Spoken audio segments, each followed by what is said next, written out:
मंदिर तयार होत होतं तेव्हा म्हणत होते, बन रहा है मंदिर, बन रहा है मंदिर, कसम तुम्हारी ना प्राण से प्यारा है, अवनपुरी का राम बनाएंगे मंदिर, बनाएंगे मंदिर। आता अयोध्येचं मंदिर तयार झालं आणि त्याच मंदिरामध्ये जगाचा मालक खजर झालाय। मग आता म्हटलं जातं, बन गया है मंदिर, बन गया है मंदिर, कसम तुम्हारी ना प्राण से प्यारा है, अवनपुरी का राम बन गया है मंदिर, बन गया है मंदिर, बन गया है मंदिर, बन गया है मंदिर, कसम तुम्हारी ना प्राण से प्यारा है, प्राण से प्यारा है, अवनपुरी का राम बन गया है मंदिर, बन गया है मंदिर, बन गया है मंदिर, बन गया है मंदिर, कसम तुम्हारी ना प्राण से प्यारा है, अवनपुरी का राम बन गया है मंदिर, बन गया है मंदिर, बन गया है मंदिर। भगवान प्रभू रामचंद्रांचं प्रकटीकरण झालं आपल्या अयोध्येमध्ये। कितीतरी युगाचा वनवास संपून भगवान प्रभू रामचंद्र आलेले आहेत अयोध्येमध्ये। मला सांगायचंय, आज सगळ्यांनी दिवाळी साजरी केली, खऱ्या अर्थानं आपण आज म्हटलं पाहिजे, मेरे झोपड़ी के भाग आज खुल जाएंगे राम आएंगे, मेरे झोपड़ी के भाग आज खुल जाएंगे राम आएंगे, राम आएंगे आएंगे राम आएंगे, राम आएंगे आएंगे राम आएंगे, मेरे झोपड़ी के भाग आज खुल जाएंगे राम आएंगे, मेरे झोपड़ी के भाग आज खुल जाएंगे राम आएंगे। आपण म्हटलं पाहिजे, खऱ्या अर्थानं आज तो भाग्याचा दिवस आहे। मग आपण इथून मागेही म्हणत होतो आणि आताही आपण म्हटलं पाहिजे, राम आएंगे मैं अंगना सजाऊंगी, राम आएंगे तो अंगना सजाऊंगी, दीप जला के दिवाली में मनाऊंगी, दीप जला के दिवाली में मनाऊंगी। खऱ्या अर्थानं तुमच्या माझ्या भाग्याचा दिवस आहे। जगाचा मालक आज अयोध्येमध्ये हजर झालेला आहे। खऱ्या अर्थाने एक गोष्ट सांगू दादा, आजपर्यंत या जगामध्ये, या भारतामधल्या, महाराष्ट्रामधल्या लोकांनी कितीतरी मंदिरं पडताना पाहिली, पण एकमेव जगातला देव आहे आपले प्रभू रामचंद्र। आपण सर्वजण भाग्यवान आहोत, त्या जगाच्या मालकाचं मंदिर आपल्या सगळ्यांनी उभारताना पाहिलं। एवढी आनंदाची गोष्ट आपल्या भाग्यातली आहे दादा। पहिल्या काळातल्या लोकांना जर विचारलं तुमच्या काळात काय झालं होतं, तर ते फक्त सांगतात 72चा दुष्काळ। पण आपल्या युगात एवढी मोठी महान भाग्यवान आहोत आपण लोक, की आपल्या या युगामध्ये, या कलियुगामध्ये आपण असताना भगवान जगाच्या मालकाला प्रभू रामचंद्रांचं मंदिर तयार झालंय। याच्यापेक्षा मोठी भाग्याची गोष्ट दुसरी कुठलीही नाही। कारण म्हटलं जातं, सजा दो घर को गुलशन सा, अवध में राम आए, सजा दो घर को गुलशन सा, अवध में राम आए, अवध में राम आए, मेरे सरकार आए, मेरे सरकार आए, सजा दो घर को गुलशन सा, मेरे श्री राम आए, सजा दो घर को गुलशन सा, अवध में राम आए। खऱ्या अर्थानं जगाच्या मालकाचं आगमन आज झालेलं आहे। सर्वजण आपण भाग्यवान आहोत की प्रभू रामचंद्रांचं मंदिर आपल्या डोळ्यानं आपण पाहतोय, याच्यापेक्षा भाग्याची मोठी दुसरी गोष्ट कुठली नाहीये. मग त्याच जगाच्या मालकाचा अधिकार, त्या जगाच्या मालकाचं जगद्गुरु तुकोबराय आपल्याला नामस्मरण करायला सांगतात. जगद्गुरु तुकोबराय सांगतात, तुमच्या जीवनामध्ये अशी जोडी करा, आईशी जोडी करा, रामचंद्री धरा, आईशी जोडी करा, रामचंद्री धरा, आईशी जोडी करा,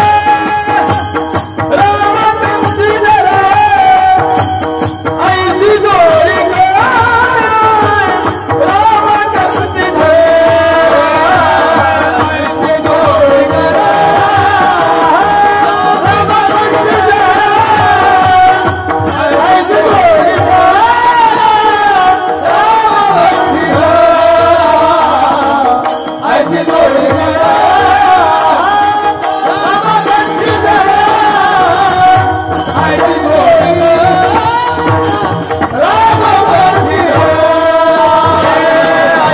जोडी करा, रामचंद्री धरा, आईशी जोडी करा,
ऐसी जोडी करा राम कंठी धरा, तेने चुके फेरा गर्भ असत. तुम्ही विचारजन केलेलं आहे का? टाळ्यांचा आवाज जरा कमी आला म्हणून म्हटलं. जगद्गुरु तुकोबराय आपल्याला सांगतायत की आपल्या जीवनामध्ये आपण अशी जोडी केली पाहिजे. भगवान श्री प्रभू रामचंद्रांचं नाम आपल्याला आपल्या कंठामध्ये धारण करायला सांगतात. भगवंताचं नामस्मरण आपल्याला करायला सांगतायत. भगवंताचं नामस्मरण केल्याच्या नंतर काय होईल? तेने चुके फेरा गर्भवासा.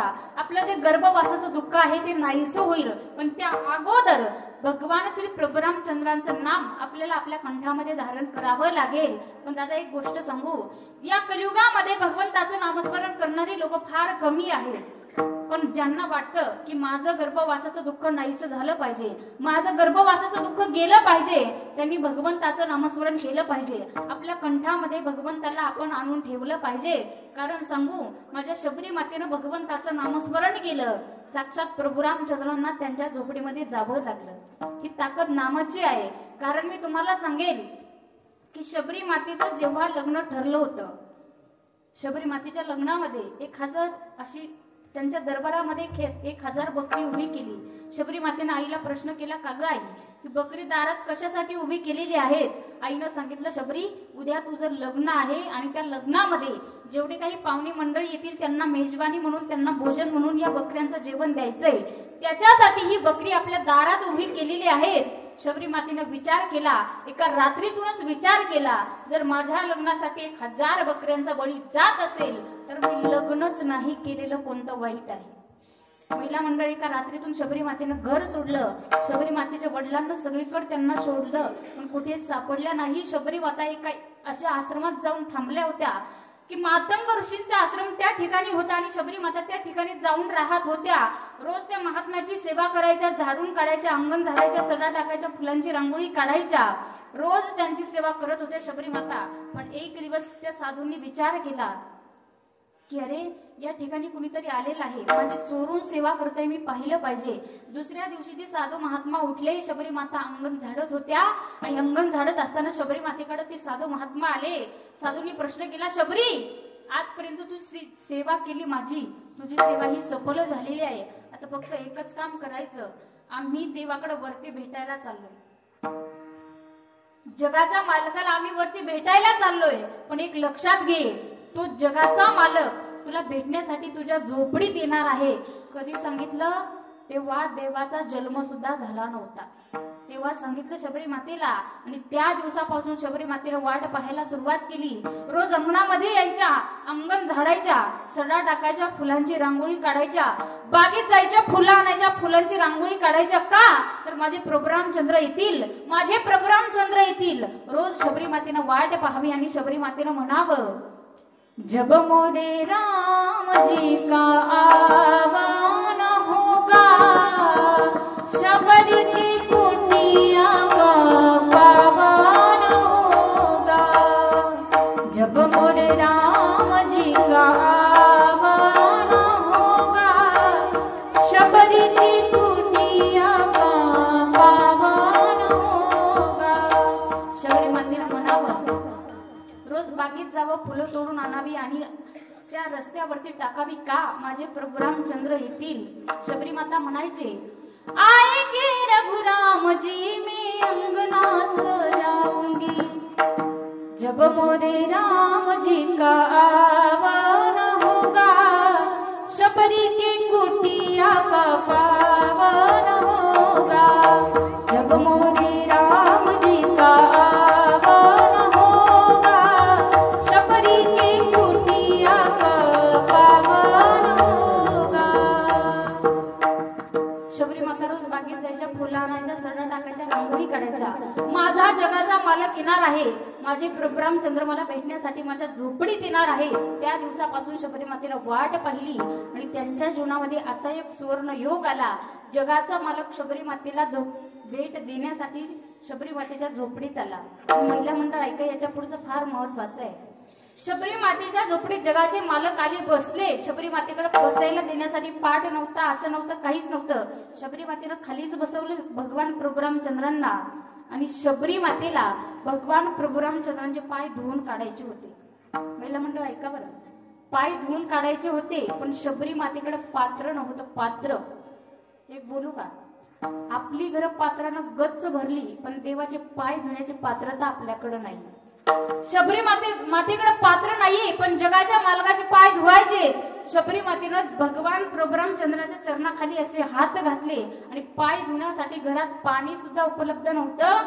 शबरी मातेनं भगवंताच्या डोक्यावर, चरणावर डोकं टेकवलं आणि एवढ्या रडल्या, एवढ्या रडल्या, एवढ्या रडल्या, आपल्या या अश्रूंनी जगाच्या मालकाचे पाय धुवून काढले। एवढा अधिकार देखील शबरी मातेचा होता, का संतांच्या संगतीत केल्या, भगवंताचं नामस्मरण केलं, भगवंताला कंठामध्ये धारण केलं, जगाचा मालक झोपडीत भेट द्यायला आला। मग आपल्यालाही तुकोबराय सांगतात की दादा, भगवंताचं नामस्मरण करायचे, प्रभू रामचंद्राचं नाम आपल्याला आपल्या कंठामध्ये धारण करायचे, कारण जगाच्या मालकाच्या नामाचा महिमा एवढा मोठा आहे। ज्यावेळी सेतू बांधत होती वानर सेना, सेतू बांधत असताना दगड घ्यायची, दगडावर रामनाम लिहायचे आणि दगड पाण्यात टाकायचे। दगड पाण्यात टाकला की तो दगड पाण्यावरती तरायचा। का जगाच्या मालकाचं नाव त्या दगडावरती लिहिलेलं होतं राम, आणि हीच वार्ता रावण महाराजांच्या कानावरती गेली. सांगितलं प्रभू रामचंद्रांच्या नावानं दगड तरतायत, पाण्यावरती दगड तरतायत. मग त्या रावणानं काय केलं माहितीये का? आपल्या घराच्या समोर एक कुंड खाल्लं, असं काय म्हणतात त्याला, हा हौद नाही, कुंड काहीतरी म्हणतात. ते असं छोटस कुंड खाल्लं, आणि खाल्ल्याच्या नंतर रावणानं देखील असा दगड घेतला आणि त्याच्यात काहीतरी असे मंत्र बोलले आणि तो दगड पाण्यात टाकला तसा दगड पाण्यावर तरला. पण नवऱ्याच्या पाय किती पाण्यात असेल हे फक्त बायकोलाच माहिती असते. मग मंदोदरी म्हणते, अहो स्वामी, मला माहिती आहे तुम्ही किती मोठे आहे, तुमचा अधिकार किती आहे मला माहिती आहे. हे दगड पाण्यात तरण्यासाठी तुम्ही काय केलं लवकर सांगा. नाम तरला नाही कोणी, ऐसा जावे दिवडोरी, ऐसा जावे दिवडोरी, ऐसा जावे दिवडोरी, ऐसा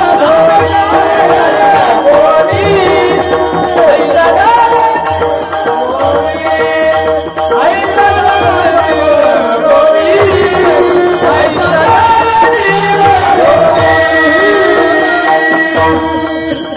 नामे तरला नाही कोणी ऐसा देवा निवडून. ऐका, रावणानं दगड पाण्यावरती तरला. मंदोदरीनं विचारलं, तुम्ही पाण्यावर दगड कसा तरला मला सांगा. त्यावेळेस रावण महाराजांना सांगितलं, आपल्या दोघातच ठेव, कोणाला सांगू नको. मी काय केलं, दगड हातात घेतला आणि तो दगड पाण्यात आतमध्ये टाकण्याच्या अगोदर त्या दगडाला सांगितलं, तू जर पाण्यावर तरला नाही तर तुला रामाची. का दगड पाण्यावर तरणार? माणसं तरतात, मग दगड का पाण्यावर तरणार नाहीत?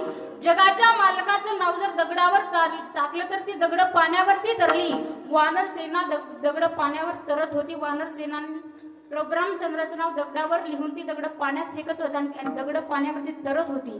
ते पाहिलं प्रभू रामचंद्रानं. प्रभू रामचंद्र म्हणतात की माझ्या नावाची दगड पाण्यावरती तरतायत, वानर सेना दगड पाण्यात टाकतायत, ती दगड पाण्यावर तरतायत, मी टाकलेला दगड पाण्यावर का तरू शकत नाही. मग दुसऱ्या दिवशी